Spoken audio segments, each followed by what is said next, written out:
Hola, hola, bienvenidos al estudio del Evangelio y el día de hoy meditaremos el Evangelio según San Mateo, capítulos 11, versos del 2 al 11.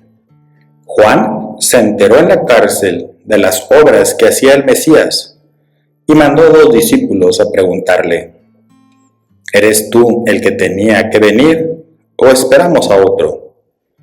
Jesús les respondió: Vayan a contarle a Juan lo que están viendo y oyendo. Ciegos ven y cojos andan, leprosos quedan limpios y sordos oyen, muertos resucitan y pobres reciben la buena noticia. Y dichoso el que no se escandalice de mí. Mientras se alejaban, Jesús se puso a hablar de Juan a las multitudes. ¿Qué salieron a contemplar en el desierto? ¿Una caña sacudida por el viento? ¿Qué salieron a ver, sino un hombre vestido con elegancia? Los que visten con elegancia, ahí los tienen, la corte de los reyes. Entonces, ¿qué salieron? ¿A ver un profeta? Sí, desde luego, y más que profeta, es el de quien está escrito: Mira, yo envío mi mensajero delante de ti. Él preparará tu camino ante ti. Les aseguro que no ha nacido de mujer nadie más grande que Juan Bautista, aunque el más pequeño en el reino de Dios es más grande que él. Palabra del Señor. Bueno, hasta aquí la palabra de Dios. Ahora vamos a hacer una pequeña reflexión de este texto. Esta perícopa es reconocida como la pregunta de Juan Bautista. En el contexto amplio nos encontramos ya en el capítulo 11 del Evangelio de Mateo. Compara la respuesta de la generación de Jesús al ministerio de Juan y al suyo, mostrando el rechazo de su mensaje, a pesar de las obras realizadas. En el contexto inmediatamente anterior, vemos la instrucción a los 12, y en el contexto posterior, Juan como el profeta Elías. ¿Qué personajes aparecen en esta perícopa? Pues Juan el Bautista, que está en la cárcel, los 2 discípulos que envía Juan, Jesús y la multitud. Aparece en el texto que Juan tiene una duda. Él ya se encuentra preso por Herodes Antipas. Él ha sido preso porque denunciaba que Herodes había tomado por esposa a la mujer de su hermano, esta que es conocida por la tradición como Herodías. Este Herodes Antipas no es el Herodes que mandó matar a los niños, que vemos también en el Evangelio de Mateo. Él es hijo de ese Herodes. Esperaba un Mesías que traía un juicio severo y violento sobre los pecadores y opresores, basándose en los pasajes proféticos. Hay una prefiguración, hay un concepto, una expectativa de ese Dios, ese Mesías que llegaría, ese enviado de Dios, que sería un guerrillero, que llegaría con ejércitos, que derrocaría a los enemigos y le daría la libertad al pueblo de Israel. Pero las acciones de este Mesías, de Jesús, no corresponden a esas expectativas que se tenían. ¿Cuáles son las acciones de Jesús? Sanaciones, predicar a los pobres.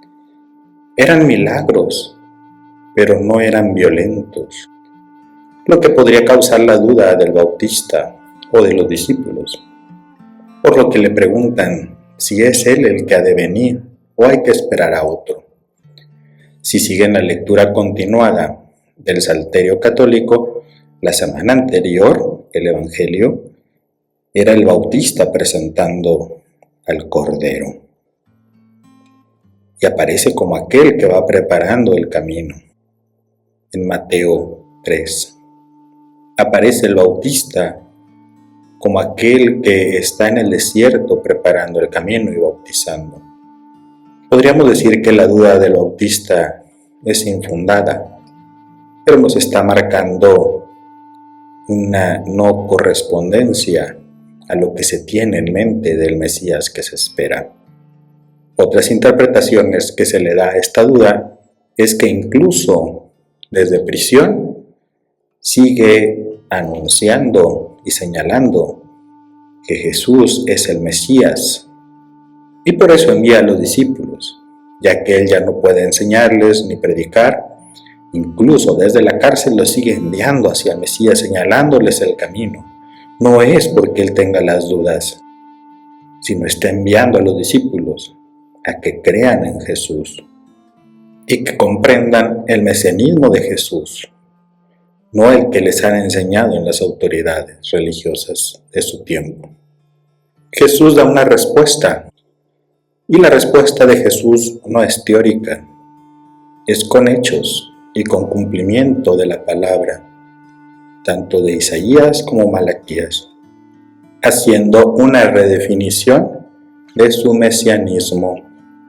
Cuando los discípulos del Bautista se marchan a dar la respuesta del cumplimiento de las profecías, Jesús elogia a Juan el Bautista, el punto de inflexión. Jesús defiende y exalta públicamente a Juan ante esa multitud y nos habla de su grandeza. Jesús identifica a Juan no solo como profeta o con los profetas, sino que afirma que es más que los profetas, es más que un profeta. Profeta en el Antiguo Testamento es aquel que ha tenido una experiencia de Dios, y también en nuestra época. No es un adivino, no es alguien que se le revelan cosas secretas. Claro que sí, pero es porque ha tenido una experiencia de encuentro con Dios, y esto le da la posibilidad de contemplar su mundo, su realidad, con los ojos de Dios. El Bautista es el mensajero de Malaquías 3:1, que prepara el camino al Señor. Juan es el eslabón final y culminante de todas las profecías del Antiguo Testamento. Se le identifica con Elías. Hay una paradoja del reino. Al final del texto que proclamamos dice: pero el más pequeño en el reino de los cielos es mayor que él. Esta es la clave teológica del pasaje. Juan es el más grande de la antigua dispensación, pero la entrada en el reino de los cielos otorga una disposición de privilegio aún mayor. La grandeza ya no se mide por el papel profético en la historia de la salvación, sino por la participación en esta salvación. ¿Qué aplicaciones podemos tener para la vida de este texto? ¿Qué dudas puedes tener sobre la presencia de Dios en tu vida? ¿Se te ha enseñado quién es Dios de manera doctrinal? ¿Hay expectativas? ¿Hay imágenes de Dios que no corresponden con la realidad? ¿Descubres cómo Dios cumple sus promesas? No en la otra vida, no en el cielo, no en el más allá, sino en el aquí y el ahora, en nuestro presente. ¿Tú te has llegado a escandalizar de Dios? Porque no corresponde esa señal, porque no es un Dios a tu modo, como tú lo esperabas, como tú lo creías. ¿Qué estamos esperando de ese Dios? ¿Un Bautista que nos indique vayan a verlo? Corrobórenlo ustedes mismos para que crean. Experiméntalo. ¿En dónde lo has buscado y no lo has encontrado? En iglesias, en retiros, en adicciones, en el trabajo. Dios está ahí. Es cuestión que lo podamos ver y experimentar. Él está delante de ti, se hace presente. Creo que es un tiempo en donde podemos contemplar nuestras cegueras, nuestras sorderas, nuestras lepras actuales, en donde nuestra vida se deshace a pedazos. No la piel, no la carne, nuestro trabajo, nuestra familia, nuestro tiempo, nuestra salud, los grupos excluidos, los grupos marginados. En el tiempo de Jesús eran los pobres, los huérfanos, las viudas, y tal vez el día de hoy siguen siéndolo. Las mujeres, los homosexuales, los creyentes de fe diferente a las oficiales e instituidas. Y ese Mesías es el que trae la salvación a todos, el que hace accesible su encuentro para todas las personas, el que viene a dar cumplimiento a la promesa de Abraham. El que viene a dar cumplimiento a la promesa de Abraham, ser bendición para todas las naciones y en verdad para todas las naciones, para todas las personas, para todos los pueblos, toda época, toda condición, y que experimenten la presencia y la cercanía de Dios en sus vidas y una humanidad íntegra, llena de plenitud, de salud, de vida. Dios está en ti. Experiméntalo, vívelo, compártelo. Bueno, hasta aquí mi reflexión el día de hoy. Los invito a orar juntos esta oración de Fray Marcos. Dichoso el que no se sienta defraudado por mí. Todos nos sentimos de una u otra manera defraudados. La realidad no suele ser como nosotros la imaginamos y seguimos esperando que Dios arregle por fin las cosas. La experiencia inmediata de nuestro ser biológico puede impedir el descubrimiento de nuestro ser más profundo y arruinar nuestras posibilidades como seres humanos. La única manera de buscarlo es la meditación. Hay que nacer de nuevo. Hay que nacer de nuevo, decía Jesús a Nicodemo.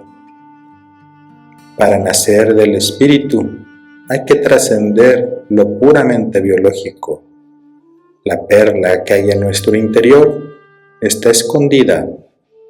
Si no pongo toda la carne en el asador para buscarla, nunca la encontraré. Bueno, pues como siempre, invitarlos a que compartan este video a aquellos que creen que les pueda ser útil. Déjenos sus comentarios, sus me gusta. Si no te has suscrito, suscríbete, ya que todo esto nos sirve para seguir difundiendo el Evangelio y ayudar a la comunidad del lavatorio en Torreón, Coahuila, ya sea de manera presencial o virtual, para ofrecer el desarrollo integral de la persona en lo humano, en lo espiritual, en lo psicológico. Bendiciones y nos vemos en el siguiente video.